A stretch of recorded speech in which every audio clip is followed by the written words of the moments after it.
A warm cup of tea can be the perfect fix if you're sick or just need to escape the winter cold. But in Japanese culture, tea is so much more. It's an art form and one that can even take years to master. We see how it's done at the U of I's Japan House in this week's Culture Connection. Some put honey, others sugar, but to properly perform a Japanese tea ceremony, it takes kokoro, heart, mind, and spirit. It's a full body experience. Grad student Diana Lau began studying this art form in 2015 from Kimiko Gunji, a master of the craft. She's been teaching all things Japanese culture at the U of I for 30 years, but her earliest memories of tea ceremonies go back even further. I was only like 5 years old.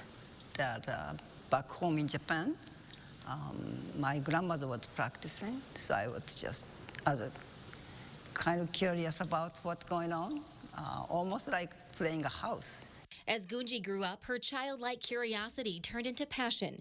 She served thousands of tea bowls in her time. But every time it's new, every time it's different, because we have this saying, Ichigo Ichie, which is one life, one opportunity. There are more than 800 ways to serve a bowl of tea in Japanese culture, but it's all centered around 4 principles. Harmony, respect, purity, and tranquility. How can you apply this philosophy, this principle to their everyday life?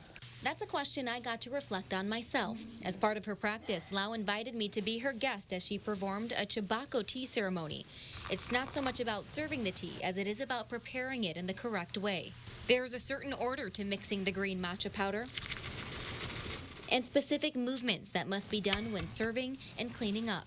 But it all comes full circle at the end. Once you let go of those little steps and you realize, really, it's all about being able to make tea, to serve it to someone and respect them. The whole 5 senses will be sharpened by the end of the ceremony. Sight, sound, smell, touch, and taste. A Japanese tea ceremony is something you have to experience in order to fully understand, and that's what makes it an example of intangible cultural heritage.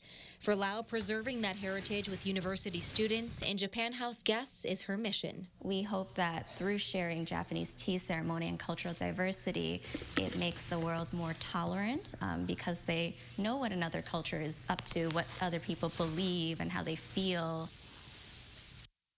Gunji and Lau were able to expand Japanese tea ceremony teaching at Japan House thanks to winning a grant from the Illinois Arts Council Agency. Now, there is a weekly community tea class open to the public. If you want to find out how to register, we'll have that information on WCIA.com.